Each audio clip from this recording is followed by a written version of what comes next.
Good afternoon, everyone. I am so thrilled to welcome you here today to our Kenosha Area Business Alliance Business Lunch. My name is Nicole Ryf. I have the privilege of serving as the president of CABA.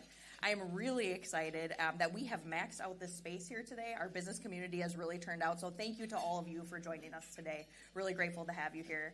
And it is my true pleasure and honor to introduce the president and CEO of the Federal Reserve Bank of Chicago, Austan Goolsbee.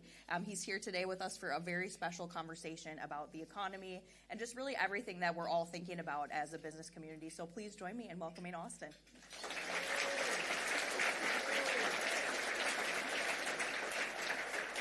It's great to be back in Kenosha for something besides just going to the brat stop. We were thrilled to know that you knew about the brat stop. It is certainly an iconic location here in Kenosha. So welcome. You know, rather than going through your bio, which obviously we know is really Wait, impressive. Nicole, you didn't tell them. Her parents met at the brat stop. That's literally where they met. I don't know if everybody in this audience knew that, so I do have a special connection here. So thank God for the brat stop. Otherwise, I literally would not be here. So again, really grateful to have you here. And I figured rather than going through your bio, reading something off, I think it'd be great to hear from you about your career path and how you ended up in this job. Oh, geez. I was born in Waco, Texas. My dad's family's from Waco. My mom's family from Abilene. They moved to California when I was a kid. When I was in high school, I liked public affairs and speech and debate, and I liked math and science. And I was uninformed, but I wasn't wrong that it seemed like economics was sort of a combination of the debate team and math and science. So I got into that, and I went to college and then got a PhD, and then my first job was at the University of Chicago Business School. And I fell madly in love with I had never spent any time in the Midwest, and then 30 years later, I kind of woke up and realized this is home, and that's the University of Chicago for somebody in economics. I used to say it was kind of like Disneyland was for when my kids were 10 years old. If you're an economist, it's amazing. The university is amazing. The city, the region, lovely. A guy that I knew mostly from birthday parties was named Barack Obama and was a teacher at the University of Chicago. And it's not every day that somebody you knew from the neighborhood becomes the president. But I went for the first 3 years of the Obama administration. I was at the Council of Economic Advisors. I came back to the university, and then the Chicago Fed, there's mandatory retirement at age 65. So you might have met Charlie Evans was the previous president, and his birthday was public knowledge.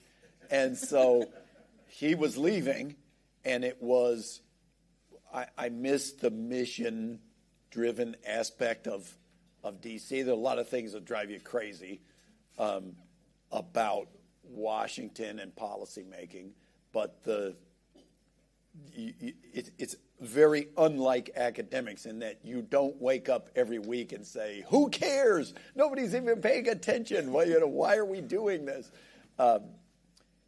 And this job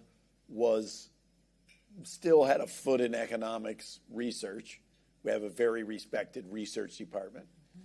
Plus, it was policy.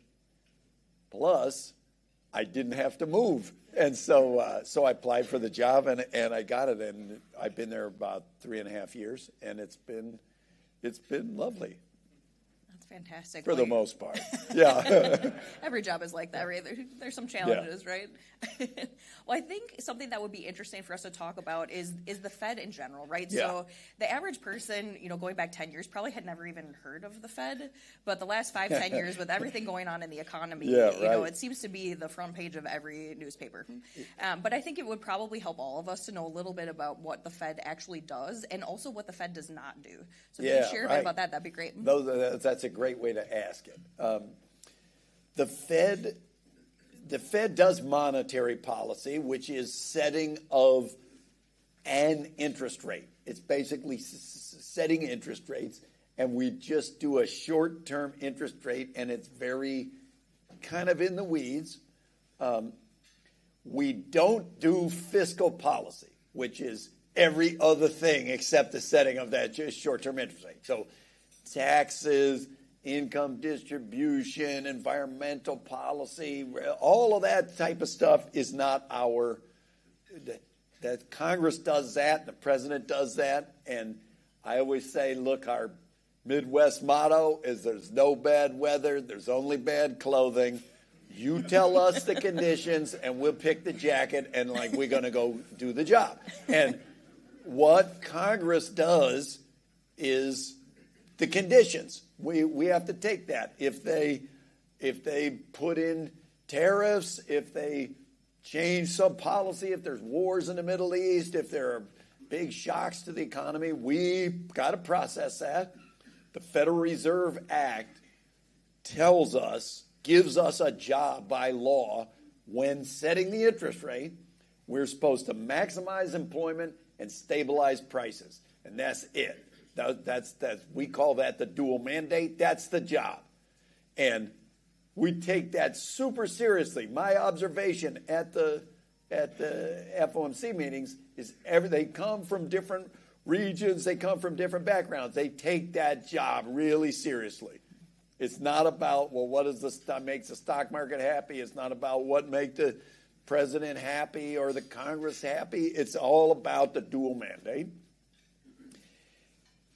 That's the most public part of the job. Every 6 weeks, we all fly to Washington, D.C. and have an FOMC meeting and we decide on this interest rate. But, the Fed does more than just that, especially the 12 reserve banks that are not the D.C. Fed. We are bank supervisors, and the regulation, we don't set the policies, but we send the people out to the banks to make sure they're complying with the law and they have the capital that they say they have. We do financial services. We are, in a very real sense, kind of a bank to the banks. So they have a master account at the Fed, and if they want cash for their ATMs, they place an order. All the Bureau of Engraving and Printing prints all the money. All the cash in the economy is distributed through the banks. And if you come through Chicago, or if you're at the Detroit branch, we got vaults with an 80,000-pound door and a dual combination. It's like our nuclear secrets. Half the people know one combination and half know the other. And we got tens of billions of dollars in there, and we're running it in and out every day and pulling out the counterfeit. We run $6 trillion a day of payments, almost the majority of wire transfers, the majority of ACH, direct deposit transactions. $6 trillion per day is running over the Fed rails, and we're participants out in the community. And we're supposed to be coming out to places like this and hearing from you, talking to business leaders, talking to civic leaders, what's happening in the region. The Chicago's district is 90% of Iowa, Wisconsin, Illinois, Michigan, Indiana. It's kind of heart of the Midwest. It's the most manufacturing intensive of all the districts. It's by far the most auto production of all the districts. And because manufacturing tends to be among the most cyclical parts of the economy, there is a sense in which, even though everybody's fiercely proud of their own district, they are interested, well, what's happening in the 7th District, because we're a little bit canary in the coal mine of the business cycle. So those are the things we do. Those are the 4. They talk about 5 functions of the Fed. I gave you 4. The 5th one is we're the lender of last resort and the protector of financial stability. And the Fed was created in 1913 following the Panic of 1907 because people realize, hey, you better have a lender of last resort who monitors and does financial stability. That's a little more controversial, because if you ever get to the spot where you're having to be the lender of last resort, somebody screwed something up, and so there's a lot of recriminations. But that's basically what the Fed does. And as I like to say, when I first started, I went and looked up the polling. The inflation rate was pretty high. Already, I didn't do it. I wasn't there. If you were upset about 2021, that was before I got to Fed.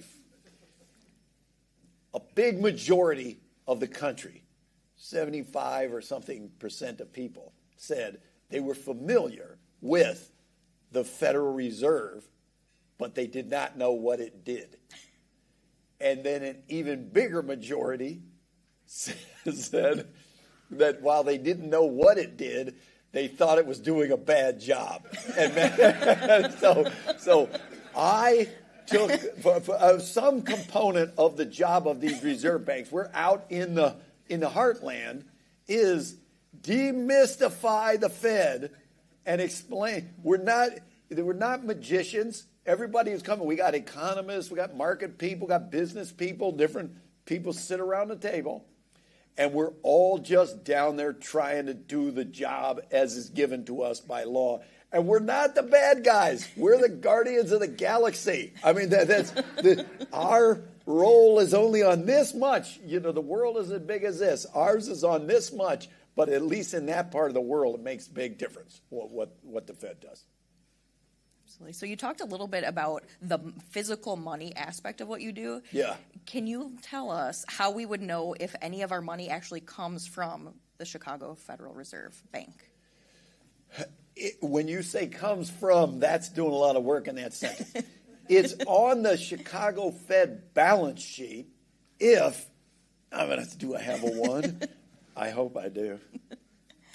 Yes. Oh, yes. Look, here's a $1 bill. If you have a $1 bill, there's a letter. And if your eyes are better than mine, you can read it, and it will say what Federal Reserve Bank it's on the balance sheet of. This one says G, which is the 7th letter. And if you look at it, it says Federal Reserve Bank of Chicago. So if you have the G money, you're on our balance sheet. So we've got some swag in this area. We've got the G money. We got the G money. I thought you were going to say, can you tell if it's counterfeit? And everybody who works in cash at the Fed has to be certified for counterfeit detection every 6 months. So when I got there, this is the coolest thing I've ever seen, all this cash. I was like, I need the training. So now I'm certified for counterfeit detection. I can tell you that, too. If you want. That's good to know. I would love to hear a little bit more about that. Okay. One thing is you see those people lick it. Don't lick it. That's not a pandemic thing. Believe me, like when the money's been in circulation long enough that it's got all of whatever is going to get on there, we shred it. You do not want to be licking it. But there are various security features. If you hold it up to the light, you should see a little watermark. Like say you looked at a $100 bill. There's a little invisible Benjamin Franklin separate from the photo that you hold up to the light and you can see him. If you have a black light, flashlight, and you shine it, there'll be a shiny strip that pops.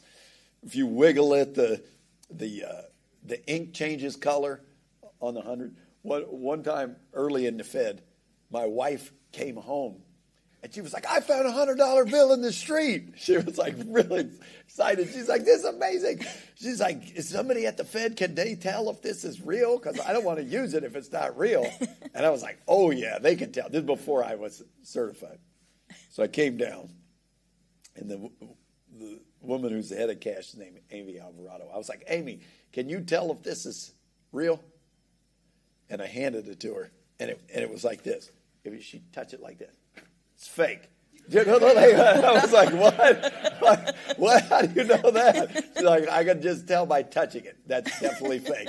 And then she said, feel it? It feels like paper. It's not supposed to feel like paper. It's like the strip is supposed to be made of plastic. That's just toner, like from somebody's printer. And then she turned it over and printed in red all on the back were all these Chinese characters, and it said, "Do not copy." And she was like, "You didn't even look at this." But so that's how you know it's Chicago money, and that's how you know it's real money. Excellent. So we love real Chicago money. Yeah. Good to know. So, and sharing a little bit about what's going on at the Fed and what the responsibilities are, you talked a bit about how part of what you do is you go out and you meet with communities and businesses to hear what's going on. Tell us more about your actual job and what your day-to-day job looks like, because I'm sure it's different every day. Look, sometimes that morphs into, why does Chicago have a Fed? Why is it different from every other government agency? And to add more to the mix, the 12 reserve banks that are around the country are not government agencies. They're actually not-for-profits, and each one has its own board that's made up of boards of directors that are local business leaders, local bank leaders, local civic leaders, and they're the ones who choose the presidents of the banks. They're not political appointees the way that the D.C. Fed is. The reason that exists is because when they created the Fed in 1913, just like today, people were deeply uncomfortable that the federal government, or the federal government plus the Wall Street banks, would collectively control the entire U.S. financial monetary system with no input from the rest of the country. So they created a system that automatically has regional independence in it, comprised of people who are coming from out throughout the country. And if we get into the real weeds of like how does the voting work, and it's a rotating mix. There's 19 people around the table, the 7 D.C. people and the 12 reserve banks, but only 5 of the 12 reserve banks are voting at any given time. So yes, it's a little bit kludgy, but that regional aspect has proven to be a little bit a stroke of genius. And unlike the First National Bank of the United States and the Second Bank of the United States, this one has stuck and lasted. And I think in large measure it's because you have automatic representing from the regions. So then you say, what does the bank president do? You're the CEO. There are a little bit less than 2,000 people work at Chicago Fed. Just 1,500 of them at the Chicago headquarters. And then there's a Detroit branch. And we've got a Des Moines office with mostly bank supervision. And then some folks sprinkled out throughout the district because there's banks all over the place. And part of the job of the president is a management job of making sure we're supervising banks, making sure that we're providing financial services in a compelling way. If you got as much money as we got a law enforcement unit. We got our own police force. And then getting out and being an upstanding member of the community and hearing from the business and other leaders. Plus, every 6 weeks go to Washington, D.C., and there's a whole, so of any 6-week period, let's call it 2 of the weeks are preparing for and going to the FOMC meeting, doing monetary policy, and then the other 4 weeks are managing the functions of overseeing the functions of the Fed that all the employees are doing, or getting out and talking to people and hearing about conditions. Interesting. And I'm assuming that data analysis and understanding is a big part of what you're doing. And that's a whole recommendations job. You're making. That's the whole job, I think. Yeah, and so, today obviously is a really big day from that standpoint. When we were connecting with your team over the last couple of weeks, who have been great to work with, by the way, they shared with us that today is a really big day in the world of the Fed and really just in the world of economics. So it is the day that the Consumer Price Index comes out for the month. Yeah, the inflation came out this month. So that's I don't know if it's like 4th of July for us, or it's a big day. That's a big day, but it comes every month. So if you didn't see it, the CPI came out this morning, and for this month, it was surprisingly benign, and inflation was lower than what it has been running, and that was nice, and it was a bit cutting the other way from what things have been for the last 6 months or so. But I always say 1 month is no months. You never want to overreact to 1 month. If we got several months like this, I would be feeling better. What I've been highlighting for the last several months is if you break out inflation into components, housing, goods, services, the services thing is the one that's made me the most nervous because you could convince yourself that tariffs should be a one-time increase in prices, but not a lasting inflation rate increase. That should be one and done. But services don't really, they're not affected by tariffs that much. And they're not affected by the price of oil that much.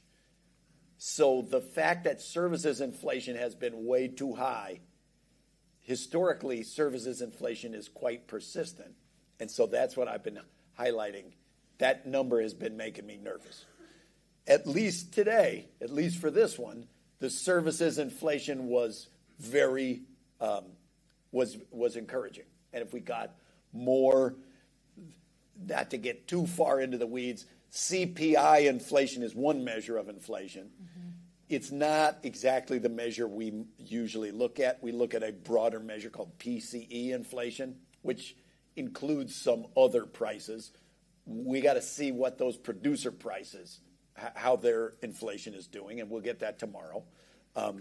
But if we got PCE versions of inflation that looked like what the CPI inflation was today, and we got that for several months, and it was clear we're back on a path toward 2% inflation, which is our target, I would be feeling a lot better. And I felt like before we got some of what I was calling the stagflationary dust in the air, we were on path to get to 2%. And the sooner we can show that we're headed back to 2%, I think the sooner we can normalize. So it's hard to have a crystal ball, obviously, especially with all the volatility and the change that's happening in the world right now. But what should we expect this year when it comes to the interest rate and kind of what the future is looking like here? It's a big question. Back up to that's a huge question, and I have never been a huge fan of forecasting. Here's what the interest rate is going to do. Even at the next meeting, I don't like even implicitly tying our hands or putting weight on the scale. I want to see what the data are coming in, and I want to hear from the other of the 19 people sitting around the table, because I have found it to be people take the job very seriously, and it's a really it's a wonderful deliberative body. It doesn't mean we still make mistakes. Because, like I say, we're not magicians, but it's a deliberative body. That said, I think that on the job market side, the fear in the middle of last year, expressed by a bunch of folks publicly, was that maybe the job market was falling apart, was deteriorating. My read of the job market is it's been remarkably stable without being good. So it's not a super boom, but it's not falling apart. Almost all the measures have been pretty stable. And the thing that I think is a little misleading is there was a time when if you asked an economist, what's the thing? If you could only look at one number to tell you where we are in the business cycle, how the job market is doing, they would have told you, take the monthly jobs created number, payroll employment. Take that number. That's the best number. That has broken down as a as the leading indicator of the business cycle. It's not working because there are major question marks about population growth. A lot coming from immigration, some coming from labor force participation and the elderly, and now I'm going to count myself, over age 55. Traditionally had relatively low labor force participation. That thing's declining. Choices that people over age 55, let's call it 55 to 75, are making about whether they want to work longer, those make a huge difference in how many jobs are created. And we had 2023, 2024, really big jobs created per month numbers, which some people interpreted as we're about to overheat. And I started saying then, hey, wait a minute, that's not a great indicator of the business cycle because we're having a ton of immigration that you don't know that's adding to the population. And now we've seen the reverse side. We've had relatively weak objective numbers of jobs created, but the unemployment rate's been stable, and all the rates-based measures, the hiring rate, the layoff rate, the vacancy rate, the unemployment rate, those have been largely flat, and I think those are the best indicators of business cycle. So I still feel like unless we're getting big shocks coming from wars, pandemics, a lot of things have gone wrong over the last 5 or 8 years. But the through line has been stability in the job market. It doesn't feel like a super boom. And anybody who's got teenage kids or kids coming out of college, as I do, you know the hiring rate is very low. Okay, so if you just took the hiring rate, it's as low as it is at the depths of a recession. And so, of course, new graduates are going to feel that the most because they're disproportionately the new hires. But at the same time, the layoff rate is so low that you would think we're at the peak of a giant boom. People aren't getting laid off and people aren't getting hired. And it's worth noting, that's a weird combination. That's not a normal business cycle combination. I think it's because there's a lot of uncertainty. And so business is just, they don't want to let go of the people. It's hard enough to get the people they got. But they don't want to bring on new people because they're like, well, what if everything switches? And I feel like on the job side, we're still going to see that. On the inflation side, we've had more of a problem. We were making progress from 3%, getting down and down. We were close to 2% for a 10-month period, let's call it. Then we stopped making progress. The tariffs came in. That was supposed to go away. We were kind of waiting for that increment to go away.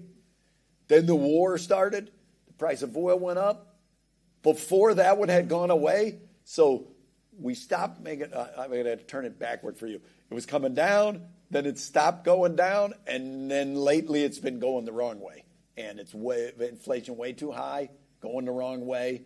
And now we got to start having a conversation about, is inflation going to be more persistent than what we wanted it to be, than what the forecast was going to be? That, for me, has been the thing I've been trying to grapple with and why I've been as nervous about services inflation as I have. Because usually if you got services inflation, that's not going away quickly. I'm heartened by this CPI today, but we need a lot more than 1 month to think that it's going well. I'd like to dig a little deeper on some of the comments you made about just the general population and demographics and workforce. So something that we've been talking a lot about here in Kenosha County is the demographic cliff. So we're kind of on the precipice of that. Yes. We've been talking for a long time that the baby boomers are starting to retire, the silver tsunami's coming, the younger generations are smaller than past generations. We also have obviously a decrease in immigration, at least the last year or so with new policies. So we're really starting to have conversations here around how do we tackle that, right? Because we have all these great businesses in Kenosha County, but we don't have population growth, really through birth rates or through net migration from other states or regions. So do you have any thoughts at all on, what that demographic shift looks like in the Midwest as a whole, what you're seeing as some good solutions to that? Well, no, let's go to the first part. I don't know the solutions. This demographic challenge, population challenge, has characterized much of the Midwest. Population growth's been slower than the rest of the country. And that's not a new phenomenon. Ever since they invented air conditioning, there's been a drift to warmer Sun Belt locations because they became livable in the summertime. Wisconsin, I think the unemployment rate in Wisconsin is like 3.4%. Okay, so Wisconsin is kind of in labor shortage mode. And if you talk to business people, a lot of them say, I can't find people. It never actually got better. We were in an unbelievably tight labor market, and it's still a really tight labor market. I do think that you call the silver tsunami, the retirement of the baby boom, and before are they Gen Z? Whatever's the reflected of the baby boom. Actually, it's even bigger than the baby boom, but there's going to be a big dip for several decades in between. And while that happens, we gotta hope that the young people aspire to careers and can replace the folks that are retiring. If you talk to the people that are retiring, they're less optimistic about it than the people coming in. But before you get too worried about that, one thing they're expert at the University of Chicago is what do they call the oldest cuneiform writing? Okay, where they punch in the clay tablets. And I once talked to a guy who's a world expert on. He can read this thing. And I said, what do they write about? What is it? What did they write? And evidently, a lot of it was accounting. It was like, you have 12 sheep, and we owe you. Some of it was kings saying how great they were. There's love poems. And then there's old people bitching about young people, and they've abandoned the traditions and the thing. So I think it's still going to be fine. The technology is changing, and maybe one upside is if there is a rise of AI that enhances the productivity of the people where they are in the jobs, maybe that can span a little bit of the demographic bust, but that's a challenge facing the whole Midwest. There's no two ways around it, and most of the solutions move you into fiscal policy. The Fed is kind of about the next 6 weeks, the next 6 months. Where are we in the business cycle? If it's how do we invest in our workforce training so that 20 years from now, young people today are well set up.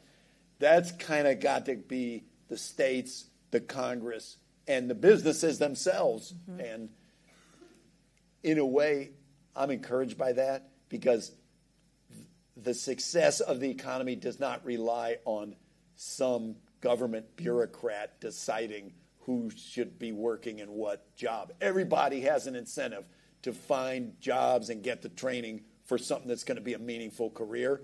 And the businesses want those people, and we got to kind of rely on some market mechanisms there. It's helpful. When we talk to our business community here, it's largely, manufacturing, supply chain, logistics, which I'm sure you're well aware of. You drive on that I-94 corridor. You've seen all the development that's happened over the last 20 or so years, and we really benefit from that. We've got a great business community here. I know you talk a lot about, just the value of manufacturing in our region. How do you rate kind of the success of our corridor and the health of it, and what do you see as some of the pressures, on supply chain, logistics, and manufacturing right now? Oh, well, look, I rate us number 1. We're the greatest of all the Fed districts. But, and the numbers show it. I mean, we have the most manufacturing. Now, that does mean that we are exposed to geopolitics and worldwide shocks and stuff more so than anybody else. So when the tariffs came in, there was an analysis done by Brookings. What states are the most exposed to tariffs? And literally, of the 7 most exposed states in the nation, 4 of the 7 were of our 5 states, because we got a lot of agriculture, we got a lot of manufacturing. The supply chain, to some people, that's an inflation shock. These things affect just inflation. But if you're manufacturing, that's a cost shock too. And those supply side shocks, which seem like they've gotten more frequent, and if we backed up 10 years, 20 years, and you were asking economists, how important is the supply chain? Most people wouldn't know nothing about it. And in a way, that was one of the most important roots of the problem of team transitory when inflation started jumping coming out of COVID. A lot of that, I think, was coming from the supply chain being as damaged as it was, and us just assuming, it's just a supply chain, they'll just fix it. That takes longer. That's harder to do. So I think those supply chain aspects are they a threat? I guess they're kind of a threat. The biggest vulnerability, not threat, vulnerability is that the last 6 years have taught us that those things can go wrong in a way we didn't fully appreciate. And the focusing the supply chain to be global and single sourced because that's the cheapest. It is the cheapest, but it also is the most vulnerable when stuff goes wrong. So I do think we're going to have to still confront those issues here in the Midwest. But we've also proved pretty resourceful. I mean, if you look at businesses, I was down in Indiana, and the RV manufacturers,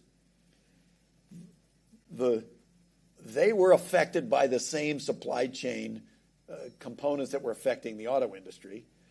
But we're going to try a totally different way. We're going to find workers. We're going to find people. We're going to find different forms of the supply chain which allow us to keep producing in a way that an industry as big as autos wasn't able to. Small versus medium versus large manufacturing firms. There's a little bit of dynamic of that. It depends. It depends how big you are. Makes sense. And you talk about the supply chains be disrupted in a way that we really couldn't have anticipated. And I think that leads to another good question, which is, I think a lot of us in this room feel like we are living in unprecedented times. Yeah. Every day you just open the New York Times or the Wall Street Journal, right? If you have a 1 in 100-year flood every year, right. It's like either stop calling it a 1 in 100-year flood, or right. If each one is bigger than the last, maybe it is a 1 in 100-year flood. I don't know. Exactly. Yeah. And it just seems like one thing after another with wars and tariffs and pandemics, you name it. So are we living in unprecedented times? It feels like it. But look, that's our Midwestern sensibility. It's like, wow, this thing is terrible.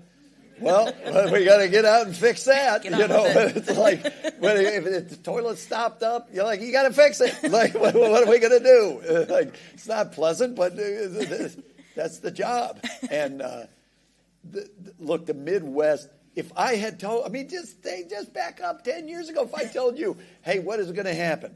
We're going to have pandemics. we're going to have wars, and the price of oil is going to go to $100 a barrel. And but like, you can't buy computer chips. You can't buy all of this stuff. You would have thought, oh my God, how will we fix that?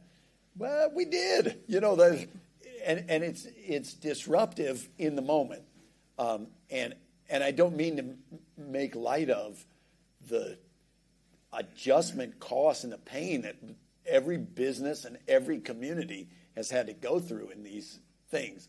But ultimately, that adaptation, in the Midwest, we've been doing that for many, many decades. If I'd have told you we're going to have the biggest tariffs in 130 years, and there would be a whole bunch of parts, components, and supplies that wouldn't be exempted, then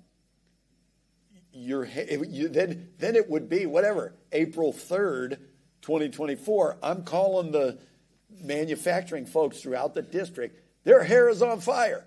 Like, if these tariff rates come in, we're going to die. I mean, this exceeds our entire margin. They're able to figure out and adapt, and that's the way it has to be. Mm-hmm. And one of the areas that have been really impacted by a lot of what you're talking about is housing. And that's something we're talking a lot about here, affordability. I know the Fed's doing some work in that area. Can you talk a bit about that? Yes. Look, house prices are way up. And when economists talk about housing, we tend to talk about rent, not sale price of housing, because part of when you buy a house, part of what you're getting is an asset. So it's a form of savings. The housing inflation part is just a rent. That said, it's worth noting there's been an extreme divergence in the last couple of years between house price inflation and the inflation of everything else. That's been extreme lately, but that's not new. It's actually been decades. This has been happening for decades. House price inflation was 3.5%, 4% a year. Goods price inflation has actually been mild deflation, so like minus 0.5% per year. Over 20, 30, 40 years, I don't need to tell you that if you have a thing compounding, plus 3.5 minus 4% per year for 30 years, the relative price of buying a house versus what you can buy a TV for in Costco is going to be really different. And so when young people today note, my grandpa had one salary, never went to college, bought a big house, and I went to college, did all the stuff, and I can't even afford a condo. They're not wrong. That is the relative price of housing has gone way up. And part of that is just my inner economist is like, if you want the price of housing to slow down or go or even fall, you got to build more houses. Right. Part of it has been we haven't built enough houses. But I got to tell you, this is pervasive all around the country. We went to Cedar Rapids, Iowa, which is not a giant metro area. It's not a land use regulation, New York City or something. I asked them in Cedar Rapids, what's the biggest challenge facing the economy of Cedar Rapids? They said, price of housing so high, we can't get anybody to move here. And so if in Cedar Rapids, Iowa, they're dealing with housing affordability issues, and in San Francisco and Chicago and Milwaukee and Kenosha and every other place, we do need to have a rethink of housing in the context of the price of everything else. Mm-hmm. Absolutely, and that's something we're thinking a lot about here Yeah. and trying to invest in. So I have a couple of questions that were submitted in advance, so I'll probably get to those. But before we do that, I do want to take a little bit of a different tack here. No. Okay. So, in the lead up to this conversation today, I did a lot of studying. I'm not going to lie. I treated this like a grad school research project. I wanted to feel like I could know you a little bit and ask you some good questions. And every podcast I listened to, every interview I listened to with you really reminded me of a pretty iconic quote from one of my favorite movies, which is Mean Girls. When Amy Poehler, as Regina George's mom, says, "I'm not like a regular mom, I'm a cool mom." And I just kept thinking, like, you're not like a regular banker, you're like a cool banker. Like, you take I'm these, gonna take it. I'm gonna take it. You take these really complicated topics and you bring levity to it, you bring humor to it. So I have a couple fun questions for you, if that's all right. So, obviously you have a really interesting job. What have you found to be the most surprising thing about that job, and what is one of the coolest things you've been able to do as a result of being in this position?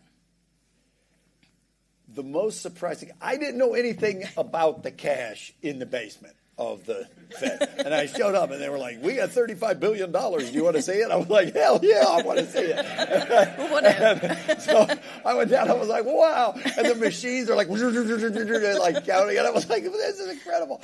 So that was the most surprising thing, and I still delight in taking people on tours. They had their annual evaluation report from the cash department, and they were like, "We did 42 tours last year." And I was like, "I think 28 of them were like my friend. I took my mom, I gave my friends. I got everything." Love that show and tell. That was the biggest surprise, and that was wonderful.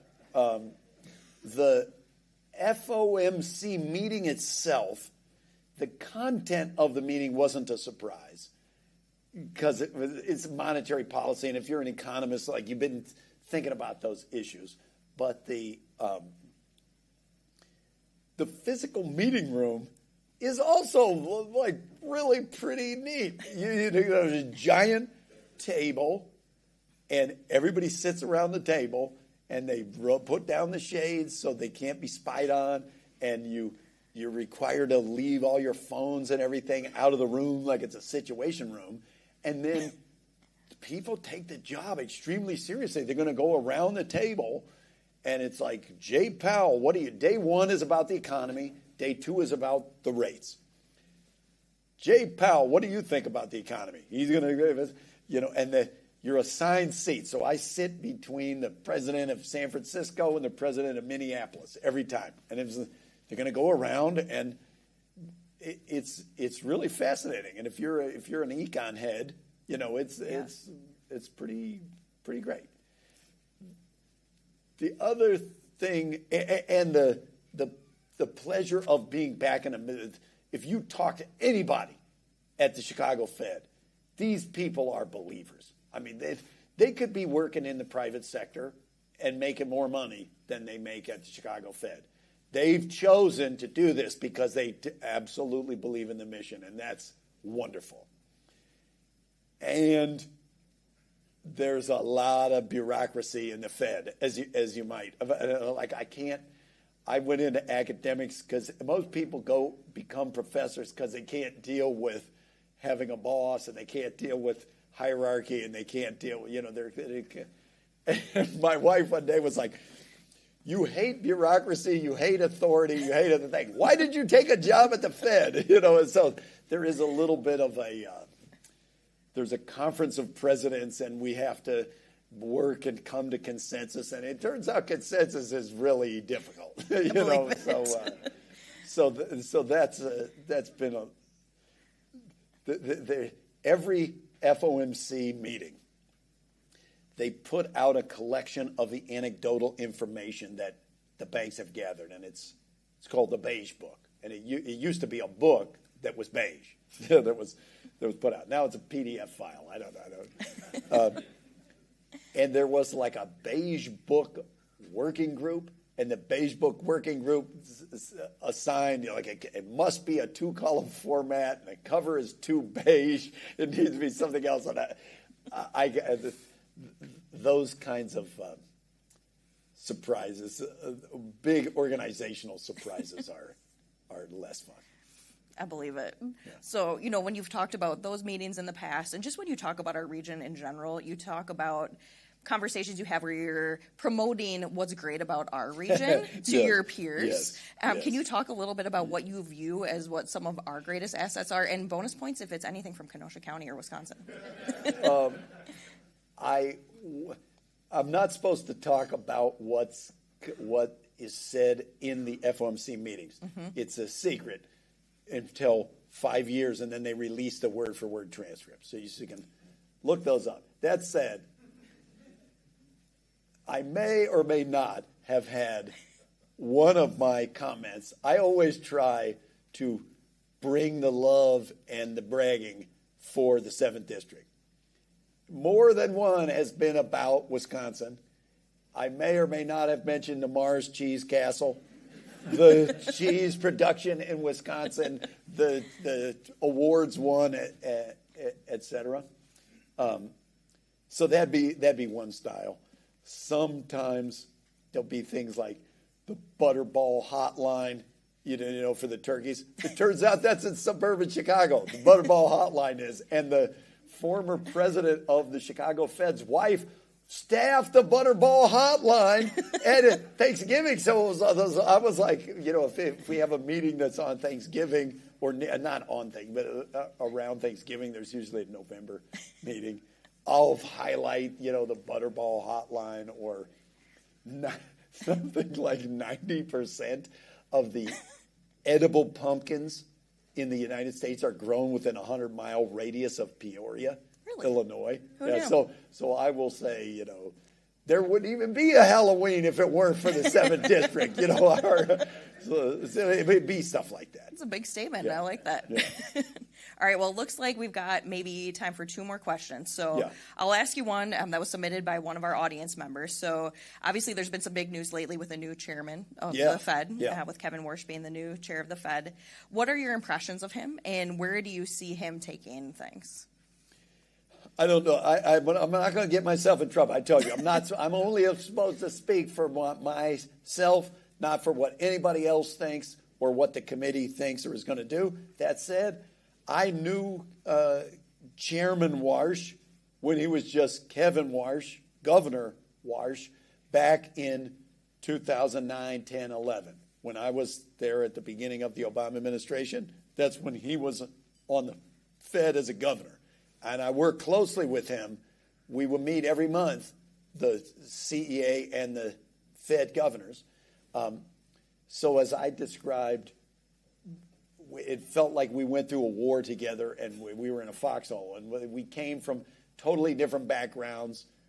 He was from banking. I was an academic. He was a Republican. I was a Democrat. But I got to see him in a very stressful moment, and he's level-headed. And if he came to the job, I kept saying, if he comes to the job with anything like the seriousness that he had then, it's going to be totally fine. And so far, that's what he has expressed different ideas about communication, about forward guidance, and the dot plot and things like that, the balance sheet. It's, I think, healthy for institutions to go through reexaminations periodically, and a lot of times you can do that when a new person comes in as the leader. Let's rethink those on all counts. And so I've been impressed. I mean, he hasn't been there for very long. Mm-hmm. I was prone to like him as he was coming in, like I say, because I went through the financial crisis with him. He's announced a series of task forces with really pretty people of high stature from outside the Fed to think through issues like inflation, AI and productivity, the balance sheet. And I'm going to be interested to see what comes out of those, because I think it's a moment where we can revisit some of the things we took for granted. That's great. Well, this has been an incredible conversation. Before we wrap up, I do have one more question for you. I'm just curious, just as a final thought, what makes you most optimistic about the future of the U.S. economy? I told you, the Fed is really about the kind of the short run in the business cycle. The reasons for optimism of the economy are none of that. It's all the long. If you plot, I got to know the investor Warren Buffett a little bit back in 2008. He was an Obama supporter, and I met him at some events.